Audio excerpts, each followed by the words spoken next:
This audio production was made in collaboration with Audible Anarchist.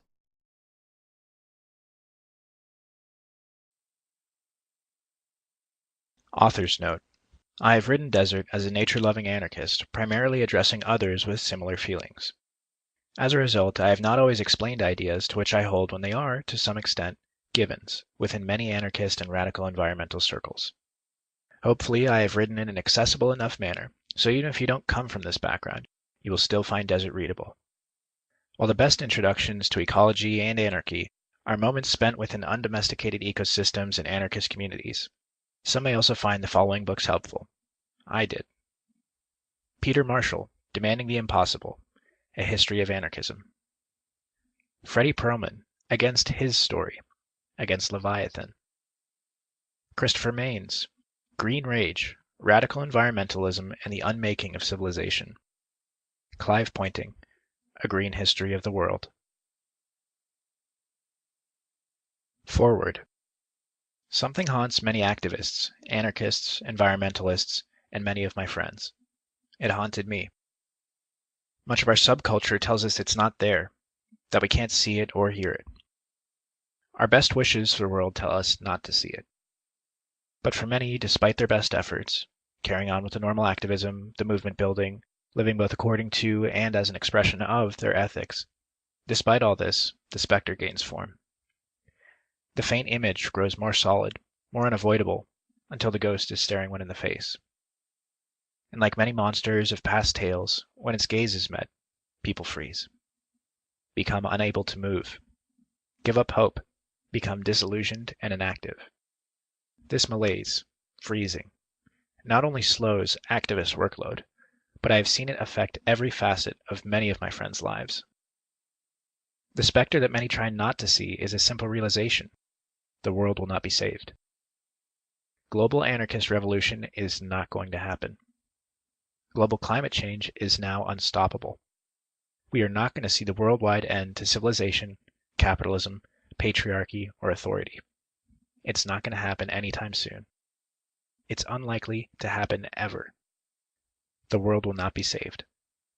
Not by activists, not by mass movements, not by charities, and not by an insurgent global proletariat. The world will not be saved. This realization hurts people. They don't want it to be true, but it probably is. These realizations, this abandonment of illusions, should not become disabling. Yet if one believes that it's all or nothing, then there is a problem. Many friends have dropped out of the movement, while others have remained in old patterns but with a sadness and cynicism, which signals a feeling of futility. Some hover around scenes critiquing all, but living and fighting little. Quote, "It's not the despair. I can handle the despair. It's the hope I can't handle." End quote. The hope of a big happy ending hurts people, sets the stage for the pain felt when they become disillusioned. Because, truly, who amongst us now really believes? How many have been burnt up by the effort needed to reconcile a fundamentally religious faith in the positive transformation of the world with the reality of life all around us? Yet to be disillusioned with global revolution or with our capacity to stop climate change should not alter our anarchist nature or the love of nature we feel as anarchists. There are many possibilities for liberty and wildness still. What are some of these possibilities, and how can we live them? What could it mean to be an anarchist, an environmentalist, when global revolution and worldwide social eco-sustainability are not the aim? What objectives, what plans, what lives, what adventures are there when the illusions are set aside, and we walk into the world not disabled by disillusionment, but unburdened by it? No global future. Religious myths. Progress. Global capitalism. Global revolution. Global collapse. The idea of progress was central to the modern Western paradigm, and the presumption that the entire world was moving ever onwards to a better future was dominant. The idea of the inevitability or possibility of a global libertarian future originates from that belief. In many ways, anarchism was and is the libertarian extreme of the European Enlightenment, against God and the state. In some countries, such as turn of the 20th century Spain, it was the Enlightenment. Its militantly pro-science anti-clericism being as much an attraction as its anti-capitalism. Yet the rubbish of history is not so easily discarded, and progressive, revolutionary movements have often been, in essence, form and aim, the continuation of religion by other means. As an example, the belief that universal peace and beauty would be reached through apocalyptic tumults of blood and fire, revolution, the millennium, the collapse, indicates firmly that as an Enlightenment ideology, anarchism has been heavily burdened by its Euro-Christian origins. John Gray was talking about Marxism when he said it was a, quote, a radical version of the Enlightenment belief in progress, itself a mutation of Christian hopes, following Judaism and Christianity in seeing history as a moral drama, that's last act is salvation, end quote. While some anarchists never fell for such bunkum, many did, and some still do. These days, progress itself is increasingly questioned, both by anarchists and across society. I have yet to meet anyone today who still believes in the inevitability of a global anarchist future. However, the idea of a global movement, confronting a global present, and creating a global future has many apostles. Some of these are even libertarians, and look hopefully to the possibility of global anarchist revolution. The illusory triumph of capitalism following the destruction of the Berlin Wall led to the proclamation, more utopian than real, of a new world order, a global capitalist system. The reaction of many to globalization was to posit one from below, and this was only reinforced by the near simultaneous public reemergence of the Zapatistas and the invention of the web. The subsequent International Action Days, often coinciding with summits, became the focus for the supposedly global anti-capitalist movement of movements. The excitement on the streets enabled many to forestall seeing the specter by looking in the direction of the global movement. But there never was a global movement against capitalism, then or ever, just as capitalism itself was never truly global. There are many, many places where capitalist relations are not the dominant practice, and even more where anti-capitalist, never mind anarchist, movements simply don't exist. Amidst the jolly unreality of this period of global resistance, some could get really carried away. Quote, we have no interest in reforming the World Bank or the IMF. We want it abolished as part of an international anarchist revolution. End quote. Such statements are understandable if written in the drunk-like exuberance one can sometimes feel on having defeated the police, but they are found more commonly. The self-description of one anarchist federation reads, quote, as the capitalist system rules the whole world, its destruction must be complete and worldwide. End quote. The illusion of a singular world capitalist present is mirrored by the illusion of a singular world anarchist future. I love us. There's so much we can do and be, but there are limits. Anarchists are growing in number. Groups and countercultures are appearing in countries where there are few or no social movement anarchists previously. Yet an honest appraisal of our strengths and prospects, and those of the communities and classes we are a part of, would show clearly that we are not growing, quote, the new society in the shell of the old, end quote, that someday will liberate the world in a moment of rupture. The earth has a lot of places with a lot of people, a reality that can increasingly easily get lost in the web-encapsulated global activist village. To want to get rid of the world of capitalist social relations, or further still civilization, is one thing. To be capable of doing so is something else entirely. We are not everywhere. We are rare. Actions, circles of friends, social centers, urban guerrilla cells, magazine editorial groups, eco-warriors, housing co-ops, students, refugees, arsonists, parents, squats, scientists, peasants, strikers, teachers, land-based communes, musicians, tribespeople, street gangs, loving insurgents, and so much else. Anarchists can be wonderful. We can have beauty and self-possessed power and possibility in buckets. We cannot, however, remake the entire world. There are not enough of us, and never will be.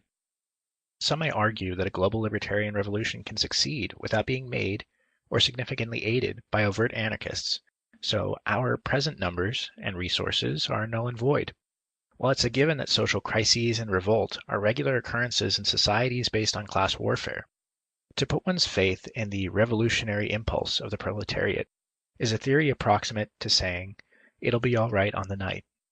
There is unfortunately little evidence from history that the working class, never mind anyone else, is intrinsically predisposed to libertarian or ecological revolution. Thousands of years of authoritarian socialization favor the jackboot.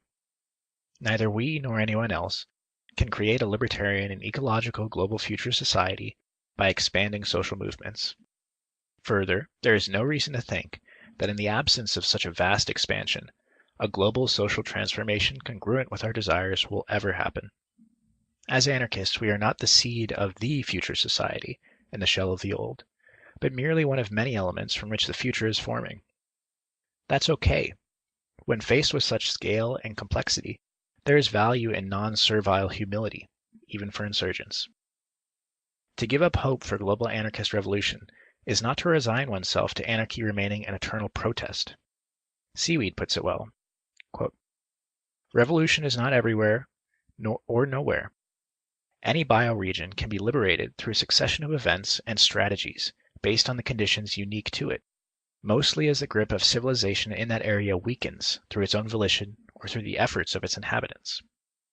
Civilization didn't succeed everywhere at once, and so its undoing might only occur to varying degrees in different places at different times." End quote.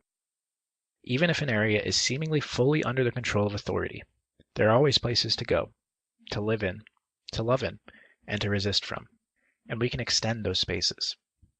The global situation may seem beyond us, but the local never is. As anarchists, we are neither entirely powerless, nor potentially omnipotent, thankfully. From anti-globalization to climate change. For many of us, when the turn of the century anti-globalization surge lost its momentum, the global thinking and religious optimism went with it. However, in the last few years, an attempt to resurrect the global movement appeared amongst us once again, this time around climate change. The mobilization at the Copenhagen UN Climate Change Conference was billed by many as the next Seattle, and some groups have claimed that they are, quote, "building a global movement to solve the climate crisis," end quote. Greenpeace, for instance, says, quote, "Climate change is global public bad. To solve it requires global collective action. We have no alternative but to build a global grassroots movement, move politicians forward, and force corporations and banks to change direction." End quote. I'll take it as a given that you, the reader, understand the naive unreality of such lobby groups, but it's worth looking at those at the less institutionalized end of climate change campaigning. There are three main tendencies, and sometimes folk wander from one to the other. Firstly, there are those that have similar beliefs to Greenpeace, i.e. direct action as an awareness-raising/lobbying strategy. Secondly, there are those of us who use the discourse around climate change to aid mobilization and local campaigns, which, though unlikely to have any effect on climate change, at least have practical and sometimes achievable objectives in mind, i.e. halting the destruction of an ecosystem or the worsening well-being of a community, or simply increasing self-sufficiency. Thirdly, there are those nostalgic anti-capitalists who envision climate change as a metamorphosis of the imagined alter globalization movement. Notice it's increasingly no longer anti-globalization. An anonymous writer described the last tendency well. Quote, "When activists try to convince us that it's the last chance to save the Earth, it's because they're trying to build social movements. There is a growing and disturbing trend that has been lingering around radical circles over the last few years, based on the idea that blind positivity can lead to interesting and unexpected successes. Michael Hart and Tony Negri's book have provided some of the theoretical bases for this, and it has been taken up by some who want to unite the masses under the banner of precarity, organize migrants, and mobilize for summits. For many coming from the left-wing tradition, it has been the message of hope that they are wanting to hear, at a time when their ideologies seem more moribund than ever.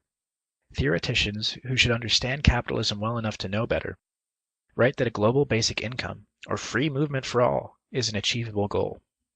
They may not believe it themselves, but ostensibly want to inspire others to believe in it, claiming that the moments of excess generated by such utopian dreams will give rise to potent movements for change.